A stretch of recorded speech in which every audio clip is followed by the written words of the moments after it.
శ్రీమాత్రే నమః. అందరికీ శుభోదయం అండి. నిన్న శివరాత్రి అందరూ చాలా చక్కగా చేసుకున్నారని అనుకుంటున్నాను. మా రాజమండ్రిలో అయితే చాలా కోలాహలంగా చాలా చక్కగా జరిగిందండి. ఎటు చూసినా ఎంత అన్నదానాలు, అన్ని ప్రతి గుడిలోనూ అన్నదానాలు, అందరూ ప్రజలు ఉత్సాహంగా తిరగడం అన్నీ జరిగాయి. మేమైతే నిన్న పొద్దున వెళ్ళలేదండి, చాలా రష్గా ఉంటుంది. అక్కడ వెళ్ళి వచ్చి నేను మళ్ళీ గబగబా నాన్నగారికి వంట చేసి అన్నీ చూడాలి కదా, పొద్దున పూజ అయ్యి, అందుకని సాయంత్రం వెళ్ళాము. నేను మా వారు నేను అప్లోడ్ చేశాను కదా షార్ట్, విశ్వేశ్వర స్వామి గుడి చాలా చక్కగా ఉందండి. ఆ గుడిలో కాలభైరుడు, దక్షిణామూర్తి, విష్ణుమూర్తి, లక్ష్మీదేవి, సూర్యనారాయణమూర్తి, వెంకటేశ్వర స్వామి, సుబ్రహ్మణ్యేశ్వరుడు, విఘ్నేశ్వరుడు, అందరూ విగ్రహాలు చక్కగా ఉన్నాయి. శివలింగం కొంచెం చిన్నగా ఉంది. చాలా బాగుందండి గుడి, ప్రశాంతంగా. సాయంత్రం ఇంకా కొంచెం మందే ఉన్నారు, అంత క్యూ లైన్లు అంత రష్ లేదు. దాంతో చాలా చక్కగా దర్శనం జరిగింది, ప్రశాంతంగా అనిపించింది అనమాట. అది సంగతి. మొన్న రక్త సంబంధాలు వీటి గురించి చేసిన వీడియోకి చాలామంది కనెక్ట్ అయ్యారండి. ప్రతి వాళ్ళ జీవితాల్లోనూ ఏవో చికాకులు, ఏవో బంధుత్వాల్లో వైరాలు అన్నీ ఉంటాయి కదా, ఎవరికి వాళ్ళు మేమే కరెక్ట్ అనుకుంటారు. అది అలాంటప్పుడు మనం ఏం చెయ్యలేమంతే. కొన్ని బంధాలు కలిసే ఉంటాయి, మనతోనే ఉంటాయి.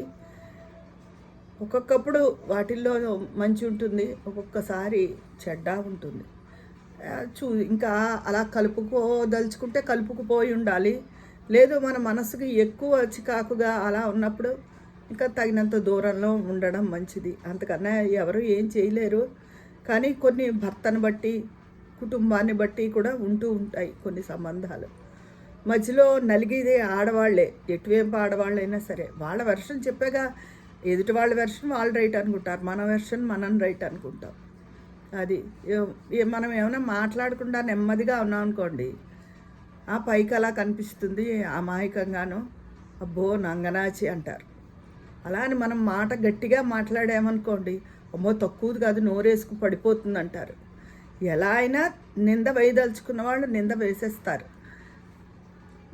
నేను ఎప్పుడూ ఒకటి చెప్తా, ఎవరికైనా మన అంతరాత్మకి మనం ఏం చేస్తున్నామో తెలుసు, భగవంతుడికి తెలుసు.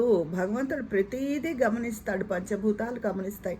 పంచభూతాలంటే భగవంతుడే గమనిస్తాయి. ఎవరు ఎవరైనా ఏదైనా కొన్ని పనులు చేసేటప్పుడు ఎవరు చూడట్లేదు మనం అనుకుంటారు, కానీ చూస్తాడు భగవంతుడు, గమనిస్తాడు. భగవంతుడు మనుషులు రకరకాల నరన్నేలు నాలిక అంటారు, రకరకాలుగా మాట్లాడతారు, ఏమైనా అంటారు. చెప్పానుగా, నెమ్మదిగా ఉంటే అబ్బో అమాయకురాల్లా కనిపిస్తుంది, తక్కువది కాదంటారు.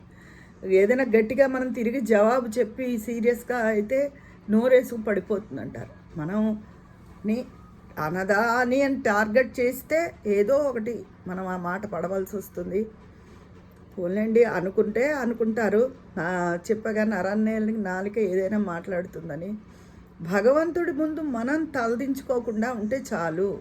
అంతే. ఆయనకి తెలుసు మన మనసులో ఏముందో, మనం కావాలని చేసామా, అది ఎలా ఉన్నామో వాళ్ళతో అన్నది దేవుడికి తెలుసు. అందుకని దేవుడి దగ్గర తలదించుకోకుండా ఉంటే చాలు. అందరికీ నేను చెప్పేది ఈ విషయాల్లో, ఇలాంటి రిలేషన్షిప్ విషయాల్లో బాధపడే వాళ్ళందరికీ నేను చెప్పేది అదే. మీ పని మీరు చేసేయండి అంతే. గీతలో కృష్ణుడు చెప్పినట్టు మన కర్తవ్యం మనం చేసేయాలి. ఎక్స్పెక్టేషన్స్ని వేటిని మనం ఊహించుకోకూడదు. మనం ఇలా చేసాం కదా, అవతల వాళ్ళు ఇలా ఉండాలి, అలా ఉండాలి. అప్పుడు మన మనసుకి బాధ ఉండదు, నిర్మలంగా ఉంటుంది. ఎందుకంటే ఒక వయసు వచ్చాక, జీవితంలో గడిచాక ఇంకా బీపీలు, షుగర్లు ఇవన్నీ ఉంటాయి.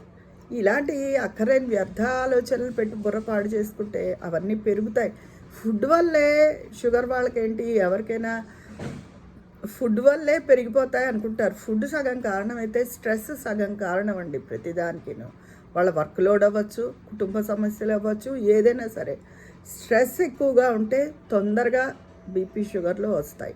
అది వచ్చాక షుగర్, అది వచ్చాక డైట్ కంట్రోల్లో ఉండాలి తప్ప చాలా ఫుడ్ తీసుకుని వాళ్ళకి షుగరే లేకపోవడం నేను చూశాను. చాలా ఫుడ్డీస్కి షుగరే లేదు అసలు, పెద్దవాళ్ళకే. వాళ్ళు ఇప్పటికీ చక్కగా, అది వాళ్ళ అదృష్టం, జెనెటిక్గా వాళ్ళ హెల్త్ బాగుండడం అది. కానీ స్ట్రెస్ ఉంటే మాత్రం తప్పకుండా వస్తుందండి షుగరు. అది చెప్పాగా, అది వర్క్ లోడ్ వల్ల అవ్వచ్చు, వర్క్లో కూడా ప్రెషర్స్ ఉంటాయి కదా, లేదా ఇంట్లో ఏమైనా సమస్యలు అయ్యి ఉండొచ్చు వాటి వలన. అందుకని ఆ ఉన్న సమస్యలు మనకున్న పనే చాలకుండా ఇంకా అక్కర్లేనివి అన్నీ పెట్టుకుని ఎక్కువ ఆలోచించామనుకోండి, ఆ సమస్య మనకు ముందుకు వచ్చినప్పుడు మనం ఇష్టమో కష్టమో ఏదో చెప్పేయడం జవాబు అయిపోతుంది అంతే. దాన్ని మనసుకు తీసుకుని బాధపడుతుంటే ఆరోగ్యాలు తగులడిపోతున్నాయి. అందుకని ముఖ్యంగా ఆడవాళ్ళు హెల్దీగా లేకపోతే ఇల్లు నడవడం చాలా కష్టం. మగవాళ్ళు నిర్వహించలేరు. ఆడవాళ్ళు ఉద్యోగం చేయగలరు, ఇంటి పని చూసుకోగలరు. కానీ అరుదుగా ఎక్కడైనా కొంతమంది మగవాళ్ళకి ఇంటి పని వస్తుందేమో తప్ప, మగవాళ్ళు వాళ్ళ వృత్తినో ఉద్యోగాన్నో మాత్రమే చేయగలరు. ఆడవాళ్ళు చక్కదిద్దినట్టు ఇల్లు చక్కదిద్దలేరు, ఏమీ చేయలేరు. అది ఆడవాళ్ళు అయితే అది చేయగలరు, ఇది చేయగలరు. అలా అంటే మగవాళ్ళు అంగీకరించరు, కానీ వాళ్ళు ఇంటి పని చేయగలరు, ఉద్యోగం చేయగలరు. అది అందుకనే ఆడవాళ్ళు అంత పవర్, ఆడవాళ్ళ శక్తి స్వరూపిణి. అమ్మవారి అంశ ప్రతి స్త్రీలోనూ ఉంటుంది. అందుకే ఆడవాళ్ళు అటు నిర్వహించుకోగలరు, ఇటు నిర్వహించుకోగలరు. అలా ఆడవాళ్ళు ఉంటారనే చాలామంది మగవాళ్ళు వీళ్ళు ఏమైనా చేసేయగలుగుతారు, హక్కు వీళ్ళ చేతుల్లోకి వెళ్ళిపోతుంది అని కొంతమంది మగవాళ్ళకి గ్రహించుకుని తెలివిగా ముందే వాళ్ళని తొక్కేయడానికి చూస్తారు. ఇప్పుడు కొంచెం మారిపోయింది అనుకోండి, అలా లేదు ట్రెండ్. అన్నీ మా భర్తలు చాలా సహాయాలు చేస్తున్నారు, ఎందుకంటే మా భార్యలు ఇప్పుడు ఎందుకంటే 90% ఇప్పుడు జాబులు చేస్తున్నారు కాబట్టి భర్తలు కూడా హెల్ప్ చేస్తున్నారు. కానీ అసలు విషయం అది. అందుకని వర్క్ టెన్షన్స్, ఇంట్లో ఆడవాళ్ళకి పని, ఇవే కాకుండా ఎవరి గురించో మనం ఆలోచించుకుని మన బుర్రపాడు చేసుకుని అవన్నీ అనవసరం. అంటే ఆ రిలేషన్స్ మన జీవితంలో ఒక భాగం అయి ఉండొచ్చు, వదిలేయడమే ఏదైనా. అప్పుడే మనం సుఖపడగలుగుతాం, మన ఆరోగ్యం బాగుంటుంది, ఇంట్లో పనులు సరిగ్గా చేసుకోగలుగుతాం. ఎవరో చెయ్యరుగా, బయట నుంచి తెప్పించుంటాం, ఓ రోజు తెప్పించుంటాం. అయినా అక్కడ ఫుడ్ ప్రసక్తి కాదు, ఇంట్లో ఇంకా చక్కబట్టవలసినవి బోల్డ్ ఉంటాయి తెల్లారులు వేస్తే.